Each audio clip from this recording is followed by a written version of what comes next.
ಮಗು, ಮನೆ ಮತ್ತು ಆಫೀಸ್ ಕೆಲಸ ಇದೆಲ್ಲವನ್ನು ನಿಭಾಯಿಸ್ಕೊಂಡು ಹೋಗೋದು ಅಷ್ಟು ಈಸಿಯಾಗಿರೋವಂಥ ಕೆಲಸ ಅಲ್ವೇ ಅಲ್ಲ. ಆದರೂ ಸಹ ನಾನು ಈ ಮುಂದಿನ 30 ದಿನದಲ್ಲಿ ಒಂದು ಚಾಲೆಂಜ್ನ ತೊಗೊಂಡಿದ್ದೀನಿ. ಅದೇನಪ್ಪ ಅಂತಂದರೆ, ನನ್ನ ಲೈಫು ಪಾಪು ಜೊತೆ, ಆಫೀಸ್ ಕೆಲಸ, ಮನೆ ಕೆಲಸದ ಜೊತೆ ಯಾವ ಥರ ಇರುತ್ತೆ ಅಂತ ಹೇಳಿ ನಿಮ್ಮ ಜೊತೆ ಶೇರ್ ಮಾಡ್ಕೋಬೇಕು ಅಂತ ಅಂದ್ಕೊಳ್ತಾ ಇದ್ದೀನಿ.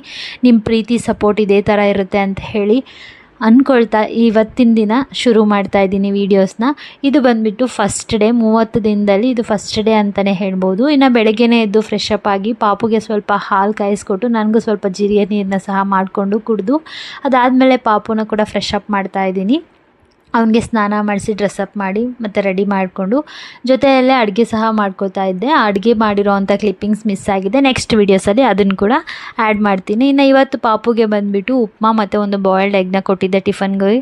ಅದನ್ನು ತಿನ್ನಿಸ್ಬಿಟ್ಟು ಇನ್ನು ನಾನು ಕೂಡ ಮನೆಯೆಲ್ಲ ಒಂದು ಸ್ವಲ್ಪ ಕ್ಲೀನ್ ಮಾಡ್ಕೊಂಡು, ಇವತ್ತು ಮಂಗಳವಾರ ಆಗಿರೋದ್ರಿಂದ ನಾನು ಪೂಜೆ ಮಾಡೋಣ, ಪ್ರೇಯರ್ ಮಾಡೋಣ ಅಂತ ಹೇಳಿಬಿಟ್ಟು ಮನೆಯೆಲ್ಲ ಕ್ಲೀನ್ ಮಾಡ್ಕೊಂಡು ನಾನು ಕೂಡ ಫ್ರೆಶ್ ಅಪ್ ಆಗಿಬಿಟ್ಟು ಪ್ರೇಯರ್ ಮಾಡಿ ಪಾಪು ಕೈಯಲ್ಲಿ ಸಹ ಪ್ರೇಯರ್ನ ಮಾಡಿಸ್ಬಿಟ್ಟು ನಮಗೆ ಅಂತ ಹೇಳಿಬಿಟ್ಟು ಊಟಕ್ಕೆ ಚಪಾತಿ ಮತ್ತು ದಾಲ್ನ ಮಾಡಿದ್ದೆ. ಅದ್ರ ಜೊತೆಗೆ ಎಗ್ ಕೂಡ ಬಾಯ್ಲ್ ಮಾಡಿ ಇಟ್ಕೊಂಡಿದ್ದೆ ಪ್ರೋಟೀನ್ಗೋಸ್ಕರ. ಇಷ್ಟನ್ನು ಊಟ ಎಲ್ಲ ಮಾಡಿ ತಿಂದಿರೋವಂಥ ಪಾತ್ರೆ ಸಹ ತೊಳೆದ್ಬಿಟ್ಟು ಪಾಪುನ ಸ್ವಲ್ಪ ಆಟ ಆಡಿಸಿ ನಿದ್ದೆ ಮಾಡಿಸಿ ನಾನು ಕೂಡ ವರ್ಕ್ಗೆ ಲಾಗಿನ್ ಆದೆ ಅಂತಲೇ ಹೇಳ್ಬೋದು. ವರ್ಕೆಲ್ಲ ಸ್ವಲ್ಪ ಅರ್ಧ ಮುಗಿಸೋ ಅಷ್ಟರಲ್ಲಿ ಪಾಪು ನಿದ್ದೆ ಮಾಡಿ ಎದ್ದ. ಇನ್ನು ಅವನಿಗೆ ಮಧ್ಯಾಹ್ನ ಊಟಕ್ಕೆ ರೈಸ್ ಮತ್ತು ದಾಲ್, ಅದ್ರ ಜೊತೆಗೆ ಸ್ವಲ್ಪ ತುಪ್ಪನ ಹಾಕಿ ಚೆನ್ನಾಗಿ ಮಿಕ್ಸ್ ಮಾಡಿ ಅವನಿಗೆ ತಿನ್ನಿಸಿದ್ದೀನಿ. ಅದಾದಮೇಲೆ ಅವನಿಗೆ ಆಟ ಆಡೋವಂಥ ವಸ್ತುಗಳನ್ನ ಕೊಟ್ಬಿಟ್ರೆ ಆಡ್ಕೊಂಡಿರ್ತಾನೆ. ಸಮ್ಟೈಮ್ಸ್ ಡಿಸ್ಟರ್ಬ್ ಮಾಡ್ತಾ ಇರ್ತಾನೆ ವರ್ಕ್ ಮಾಡೋವಾಗ. ಏನೂ ಮಾಡೋಕ್ಕಾಗಲ್ಲ. ಅವ್ರಿಗೆ ಇಂಟ್ರೆಸ್ಟ್ ಇರೋವಾಗ ಆಡ್ತಾರೆ, ಇಲ್ಲ ಅಂದಾಗ ಮಮ್ಮಿ ಅಂತ ಹೇಳಿಬಿಟ್ಟು ಬರ್ತಾರೆ.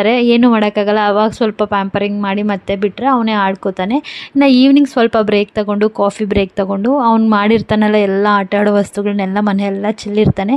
ಅದನ್ನೆಲ್ಲ ಮತ್ತೆ ಇನ್ನೊಂದು ಸರಿ ಸ್ವಲ್ಪ ಕ್ಲೀನ್ ಮಾಡಿಕೊಂಡು ಮನೆ ಸಹ ಕಸ ಗುಡಿಸಿ ಫ್ರೆಶ್ ಅಪ್ ಆಗ್ತೀವಿ. ಆವಾಗ ಪಾಪುನ ಸಹ ಸ್ವಲ್ಪ ಫ್ರೆಶ್ ಅಪ್ ಮಾಡಿ ನಾನು ಕೂಡ ಫ್ರೆಶ್ ಅಪ್ ಆಗಿ ಒಂದು ಗ್ಲಾಸಷ್ಟು ಕಾಫಿ ಸಹ ಮಾಡಿಕೊಂಡು ಪಾಪುಗೆ ಸಹ ಒಂದು ಗ್ಲಾಸಷ್ಟು ಹಾಲನ್ನ ಕೊಟ್ಟು ನಾವು ಇಬ್ಬರು ಒಂದು ಸ್ವಲ್ಪ ನಾನು ಕಾಫಿ ಕುಡ್ಕೊತ ಅವನು ಹಾಲು ಕುಡ್ಕೊಂಡು ಸ್ವಲ್ಪ ಟೈಮ್ ಸ್ಪೆಂಡ್ ಮಾಡ್ತೀವಿ. ಅದಾದಮೇಲೆ ಫ್ರೆಶ್ ಅಪ್ ಆಗಿದ್ದಾದಮೇಲೆ ಸಾಯಂಕಾಲ ದೀಪ ಹಚ್ಬೇಕಲ್ವ, ಹಾಗಾಗಿ ಸಾಯಂಕಾಲ ಸಹ ಸ್ವಲ್ಪ ದೀಪ ಹಚ್ಚಿ ಪ್ರೇಯರ್ ಮಾಡಿಬಿಟ್ಟು ಪಾಪು ನೋಡಬೇಕು ತುಂಬ ಅಂದರೆ ಅವನಿಗೂ ಸ್ವಲ್ಪ ದೇವ್ರ ಭಕ್ತಿ ಜಾಸ್ತಿ ಅಂತಲೇ ಹೇಳ್ಬೋದು. ಅದಾದಮೇಲೆ ನೈಟ್ ಊಟಕ್ಕೆ ಅವನಿಗೆ ರವೆನ ಮಾಡಿಕೊಟ್ಟಿದ್ದೆ. ಸ್ವಲ್ಪ ಹಾಲು, ಬೆಲ್ಲ ಮತ್ತು ರವೆ ಹಾಕಿಬಿಟ್ಟು ಖೀರ್ ಥರ ಮಾಡಿಕೊಟ್ಟಿದ್ದೆ. ಅದನ್ನು ತುಂಬ ಇಷ್ಟಪಟ್ಟು ತಿಂತಾನೆ. ಇನ್ನು ನಮಗೆ ಊಟಕ್ಕೆ ಚಪಾತಿ, ದಾಲ್ ಬೆಳಗ್ಗೆದೇ ಇತ್ತು, ಚಪಾತಿ ಮಾಡಿಕೊಂಡು ಅದರಲ್ಲೇ ಫಿನಿಷ್ ಮಾಡಿಬಿಟ್ವಿ ಅಂತಲೇ ಹೇಳ್ಬೋದು. ಬೆಳಗ್ಗೆಯಿಂದ ಬಿದ್ದಿರೋ ಅಂಥ ಪಾತ್ರೆ ಎಲ್ಲ ಇತ್ತು, ಅದನ್ನೆಲ್ಲ ಕ್ಲೀನ್ ಮಾಡಿ ಕಿಚನ್ ಕೂಡ ಕ್ಲೀನ್ ಮಾಡಿ ಸ್ವಲ್ಪ ಹೊತ್ತು ಬಾಲ್ಕನಿಯಲ್ಲಿ ಟೈಮ್ ಸ್ಪೆಂಡ್ ಮಾಡಿಬಿಟ್ಟು ಇವತ್ತಿನ ಡೇನ ಫಿನಿಷ್ ಮಾಡ್ತಾಯಿದ್ದೀನಿ. ನೆಕ್ಸ್ಟ್ ವೀಡಿಯೋಸಲ್ಲಿ ನೆಕ್ಸ್ಟ್ ಡೇ ಯಾವ ಥರ ಇತ್ತು ಅಂತ ನೋಡಬೇಕಂದ್ರೆ ಪ್ಲೀಸ್ ಫಾಲೋ ಮಾಡಿಕೊಡಿ. ನನಗೆ ಇದೇ ಥರ ಸಪೋರ್ಟ್ ಮಾಡ್ತೀರಿ. Thank you all.